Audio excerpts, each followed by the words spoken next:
Okay, we are back. Very happy to have on the Goldstein on Gelt Show Dr. Peter Diamandis, who is the chairman and CEO of the XPRIZE. He's probably the XPRIZE is actually probably best known for encouraging private space flight and also for the 100 mile per gallon equivalent cars, which is an amazing prize. Now, he also wrote a book which I read called Abundance, which leaves you feeling fantastic, that the world is great. But Peter, I kind of want to start out with that question, which is all of the excitement you talk about in the book, and I strongly encourage everyone to read it. Shouldn't we kind of temper that with a bit of caution? Because after all, you put a lot of hope in technology, but that's the same technology that's brought us global warming and nuclear engineers that not only bring us energy, but bombs. I mean, there's so much risk involved. Uh-huh. It's an important question. I About a year ago, I was closing out the Clinton Global Initiative, and President Bill Clinton's a fan of the book, and as he introduced me, he goes, Peter, why are you so positive about the future? Don't you watch the news? And I said, President Clinton, I'm positive about the future for two reasons. One, I try not to watch the news, and second is I look at the data. On the news front, and I have to be cautious. I'm speaking to the news program here.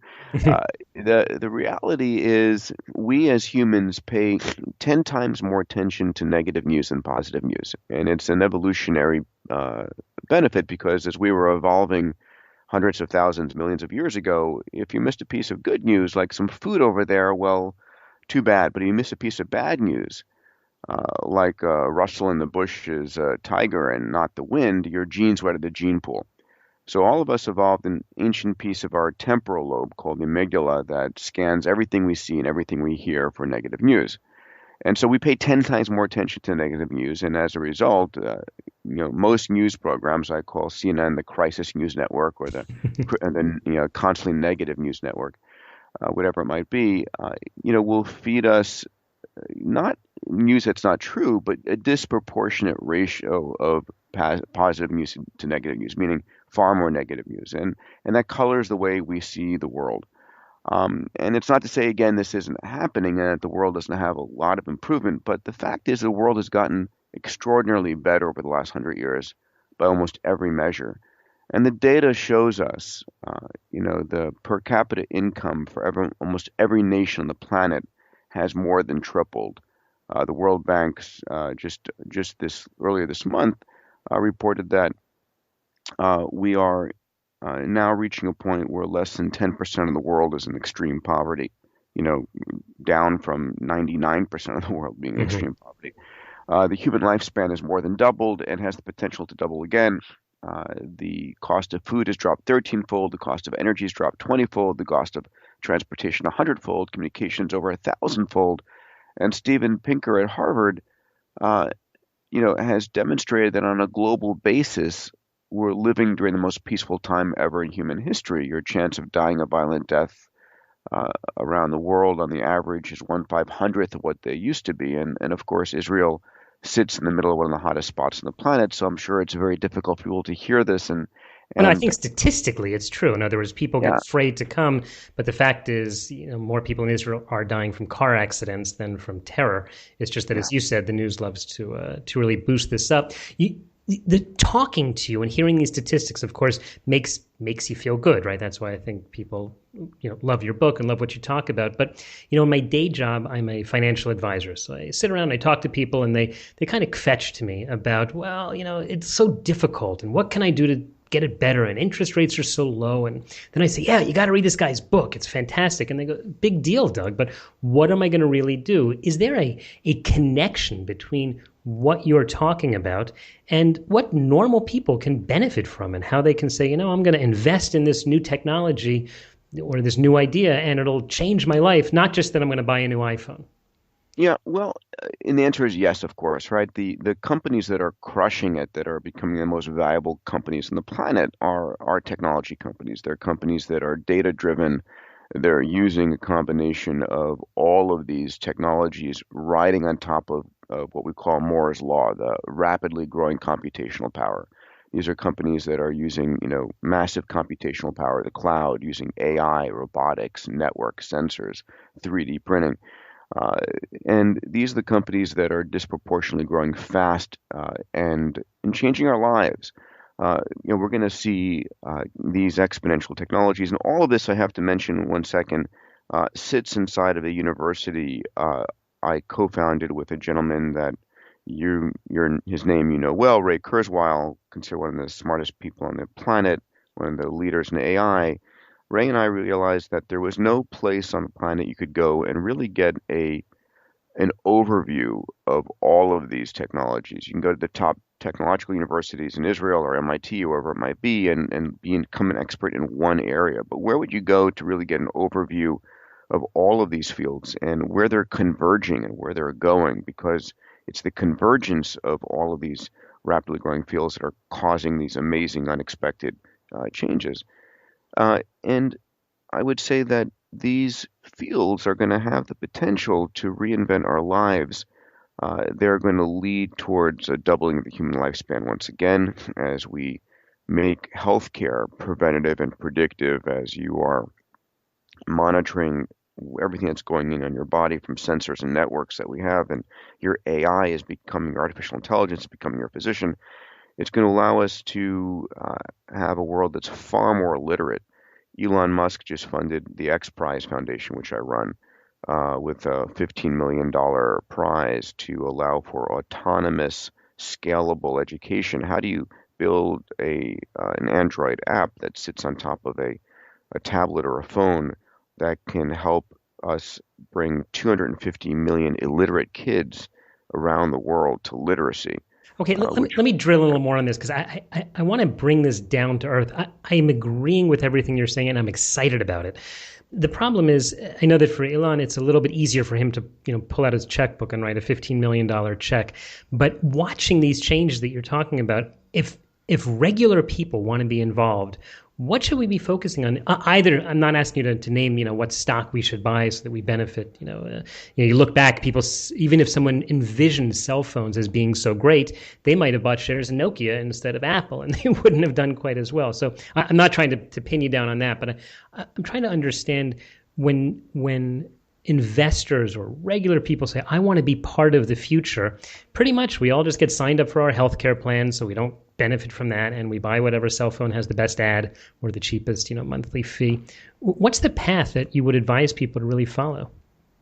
Well, first of all, it's about education, right? It's understanding we as humans, we think in a local and linear fashion because our brains evolved at a time that was local and linear, and we're living in a global and exponential world. I mean, Singularity University, the URL is simply singularityU.org, is a place that we built an executive program. We're in Silicon Valley. We have a significant alumni base in Israel. It's been a very active nation. We're active in 80 countries around the world, and Singularity U is working on creating a Singularity Summit at the end of 2016 where people can come and learn about this stuff.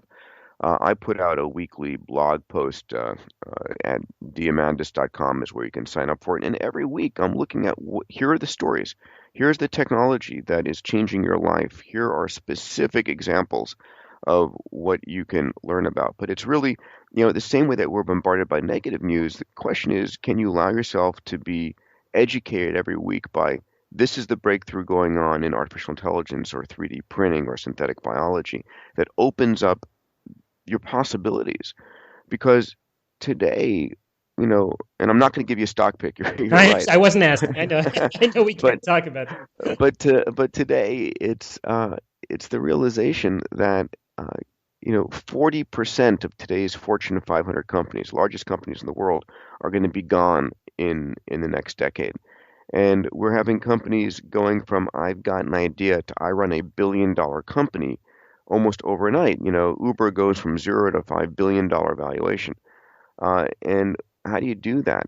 I mean, I'm sorry, 50 billion valuation in 5 years. How do you do that? Until the Um, government cuts you down, but okay. well, but the government, and we're going to see this, right? Exponential companies intersecting with linear thinking uh, governments are going to have these battles, but the government regulation is only going to last that long because the service is that much better for people that the government's going to is going to change their tune eventually. I mean, I know I've just started a venture fund, Bold Capital Partners, specifically in partnership with Singularity University, specifically to invest in these kinds of things. And I've started some 17 companies over the years. My latest one is a company called Human Longevity. We've built the world's largest genome sequencing facility on the planet. And we're really focused on collecting data for millions of individuals, your entire genome sequence, your entire microbiome, your full body MRI, and all of this data then gets data mined to actually tell you this is what you're going to come down with before you come down with it. And this is what you do to make sure it doesn't harm you. So we're going to reinvent healthcare. So these are the sorts of big ideas. One of my other companies, Planetary Resources, it's hard to talk about it because it's crazy. We're built spacecraft. We launched our first one a few months back. That whose mission it is to go out to prospect near Earth asteroids for fuels and precious materials. I mean, we're living during the most extraordinary time ever in human history, where every day science fiction is becoming science fact. Well, let's talk a little bit about the space issue, because you created the XPRIZE in order to get people into space, because I understand you. It's clear you have a great deal of excitement about it, as many of us do who are grew up in the Star Trek generation. One of the ways that you've discovered to fund it is sort of brought back the idea of incentive prizes, hence the name XPRIZE. But it seems like a great idea, the way that we see it working out. But how come some of the other massive game changers, people out there like Bill Gates, right, who's trying to solve malaria in Africa, how come they don't seem to buy into that? What do they know about incentive prizes as a method that maybe the rest of us aren't seeing? Or maybe what don't they know?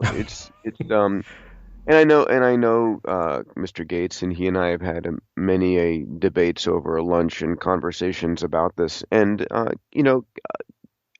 incentive prizes work extraordinarily well, and we've seen a rebirth of incentive prizes over the last few decades. It turns out that if you think about it, 1,000 years ago, the only people who could solve a problem on a local or regional basis were the kings and the queens. 100 years ago, it was the robber barons who could build the libraries, the railroads, the steel mills, the schools. Today, any of us who truly care about solving a problem can. We've democratized the ability to impact the world because of the power of tech, because of the availability of capital from angel funding, crowdfunding, and venture funding, all of these areas.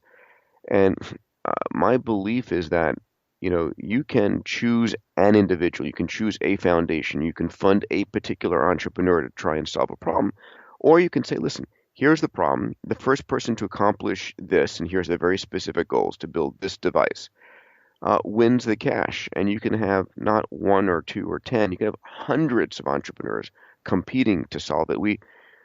There's the XPRIZE Foundation. It's just xprize.org.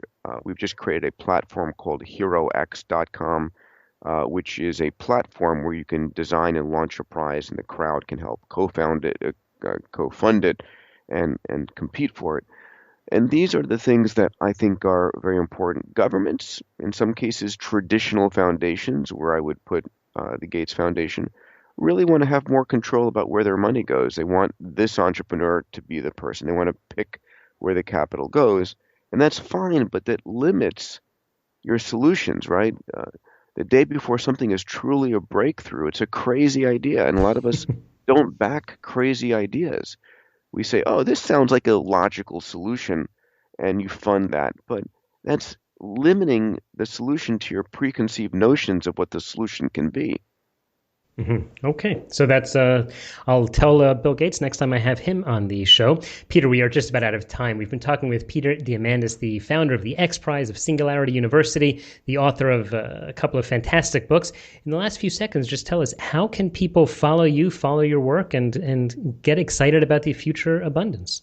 Well, if you go to diamandis.com, Diamandis, I have a blog I put out every Sunday. I have a newsletter called Abundance Insider that really curates what is the extraordinary positive news in the tech field happening every week. You can sign up for their singularityu.org is where you can learn about the programs we run for executives, for the public, and what we're going to be doing in Israel, hopefully at the end of 2016. XPRIZE.org to learn about the XPRIZes, and HeroX.com. If you wanted to design your own incentive competition and launch it, you can do it there. And anyway, a lot going on, and excited to have people learn about the extraordinary positive news and the march of technology. It's how it's changing our world. Doug, thank you for your time. I appreciate it. You bet, and we will put links to that at the show notes of today's show at goldsteinongelt.com. Peter, thanks again for your time. My pleasure. You've been listening to the Goldstein on Gelt Show with money maven Doug Goldstein. Doug's weekly radio show is heard around the world, but if you miss it, you can download the podcast at www.goldsteinongelt.com. The Goldstein on Gelt Show gives you up-to-date financial ideas so you can get on the path to financial freedom. If you'd like your questions answered on the air or off, send Doug an email to doug@profile-financial.com. It's your money for your future, so join Doug every week to build your wealth on the Goldstein on Gelt Show.